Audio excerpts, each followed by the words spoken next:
2014ರಲ್ಲಿ ನನ್ನ ಅಧ್ಯಕ್ಷತೆಯಲ್ಲೇ ಚಿಕ್ಕಬಳ್ಳಾಪುರದಲ್ಲೇ ಆ ಶಂಕುಸ್ಥಾಪನೆ ಕಾರ್ಯಕ್ರಮ ಇಂದಿನ ಮುಖ್ಯಮಂತ್ರಿಗಳು ಸಿದ್ದರಾಮಣ್ಣವರೇ ಅವತ್ತು ಶಂಕುಸ್ಥಾಪನೆಯನ್ನು ಮಾಡಿದರು.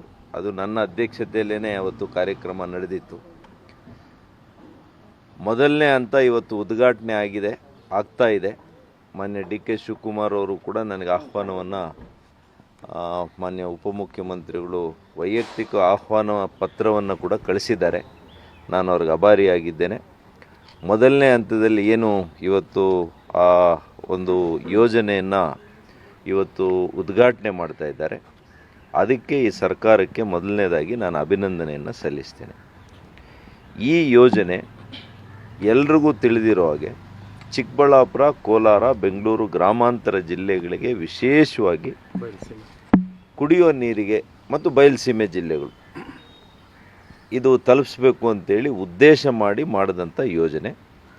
ಅವತ್ತು ಸುಮಾರು ಅಂದಾಜು ವೆಚ್ಚ 8,000 ಕೋಟಿಯಿಂದ ಮತ್ತು 14,000 ಕೋಟಿ ಆಯಿತು. 14 ಆದಮೇಲೆ ಈಗ ಪರಿಷ್ಕೃತವಾಗಿರ್ತಕ್ಕಂಥ ಅಂದಾಜು 24,000 ಕೋಟಿ ಬೇಕು ಅಂತ ಹೇಳಿದ್ದಾರೆ. ಕೋಲಾರ, ಚಿಕ್ಕಬಳ್ಳಾಪುರ, ಬೆಂಗಳೂರು ಗ್ರಾಮಾಂತರಕ್ಕೆ ಮೊದಲನೇ ಹಂತದಲ್ಲಿ ನೀರು ಬರೋದು ಅಸಾಧ್ಯ.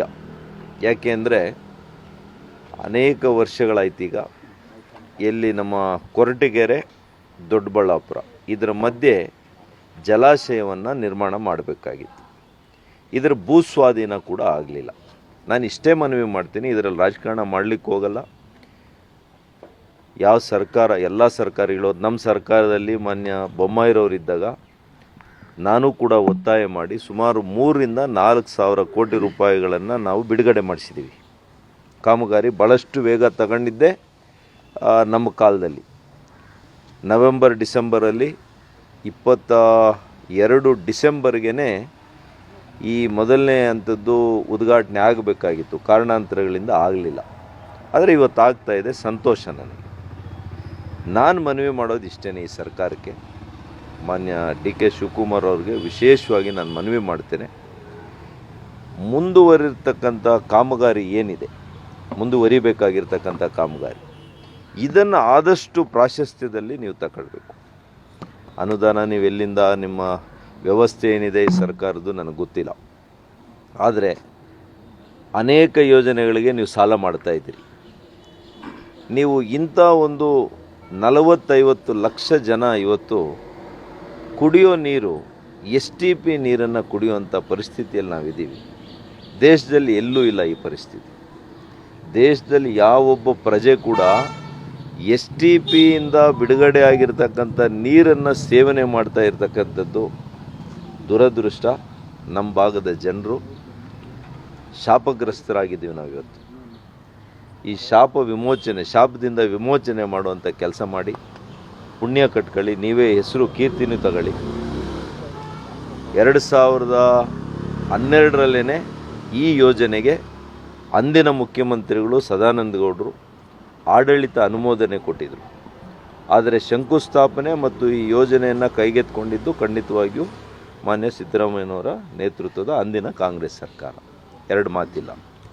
ಅದಾದ ಮೇಲೆ ಮಾನ್ಯ ಯಡಿಯೂರಪ್ಪನವರು ಮತ್ತು ಯಡಿಯೂರಪ್ಪನವ್ರ ಕಾಲದಲ್ಲಿ ಕೋವಿಡ್ ಬಂತು.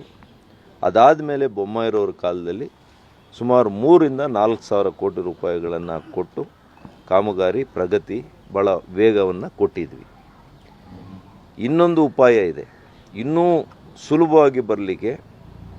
ಇವತ್ತು ಆಂಧ್ರ ಮೂಲದಿಂದ ಗಡಿಭಾಗಗಳು, ಚಿಕ್ಕಬಳ್ಳಾಪುರ, ಕೋಲಾರ ಎಲ್ಲ ಕೂಡ ಗಡಿಭಾಗ ಆಗಿರೋದ್ರಿಂದ ಆ ಗಡಿಭಾಗಕ್ಕೆ ಸಮೀಪದಲ್ಲೇ 3-4 ಕಿಲೋಮೀಟರ್ನಲ್ಲೇ ಕೃಷ್ಣಾ ನದಿಯ ನೀರು ಬಂದಿದೆ. ಅವರ ಭಾಗದ ಕೆರೆಗಳೆಲ್ಲ ನೀರು ತುಂಬಿದೆ. ಇವತ್ತು ನಾವು ನಮ್ಮ NDA ಪಾರ್ಟ್ನರ್ ಇದ್ದಾರೆ, ನಾನು ಒಪ್ಕೊಳ್ತೀನಿ. ಮಾನ್ಯ ಚಂದ್ರಬಾಬು ನಾಯ್ಡುರವರು, ಮಾನ್ಯ ಮುಖ್ಯಮಂತ್ರಿಗಳು ಆಂಧ್ರ ಪ್ರದೇಶದವರು ಆಲ್ ಪಾರ್ಟಿ ಡೆಲಿಗೇಷನ್ ತಗೊಂಡೋಗಿ, ಮಾನ್ಯ ಮುಖ್ಯಮಂತ್ರಿಗಳ ನೇತೃತ್ವದಲ್ಲಾಗಲಿ ಅಥವಾ ಮಾನ್ಯ ಉಪಮುಖ್ಯಮಂತ್ರಿಗಳ ನೇತೃತ್ವದಲ್ಲಾಗಲಿ ಆಲ್ ಪಾರ್ಟಿ ಡೆಲಿಗೇಷನ್ ನೀವು ತಗೊಂಡೋಗಿ.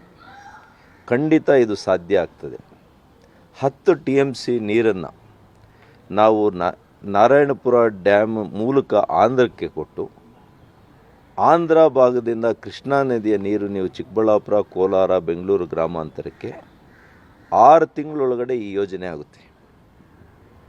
ಅತ್ಯಂತ ಕಡಿಮೆ ದರದಲ್ಲಿ ಆಗ್ತದೆ. ಶಾಶ್ವತವಾದಂಥ ಬದುಕು ಕಟ್ಟಿಕೊಳ್ಳೋದಕ್ಕೆ ನಮ್ಮ ರೈತರಿಗೆ ಅನುಕೂಲ ಆಗ್ತದೆ. ಈ ಯೋಜನೆಯನ್ನು ಕೂಡ ಎತ್ತಿನ ಹೊಳೆ ಬಗ್ಗೆ ನಾನು ಚಕಾರ ಎತ್ತುತ್ತಾ ಇಲ್ಲ. ನೀವು ಮಾಡಿ, ಅದನ್ನು ಕೂಡ 2ನೇ ಹಂತ ಎಷ್ಟು ಬೇಗ ಸಾಧ್ಯ ಆಗ್ತದೆ ಅದನ್ನು ಮಾಡಿ. ಅದಕ್ಕಿಂತ ಸುಲಭವಾಗಿ ನೀವು ಇದನ್ನು ಮಾಡ್ಬೋದು. ಇದಕ್ಕೆ ನಮ್ಮೆಲ್ಲ ಸಹಕಾರ ಇರುತ್ತೆ.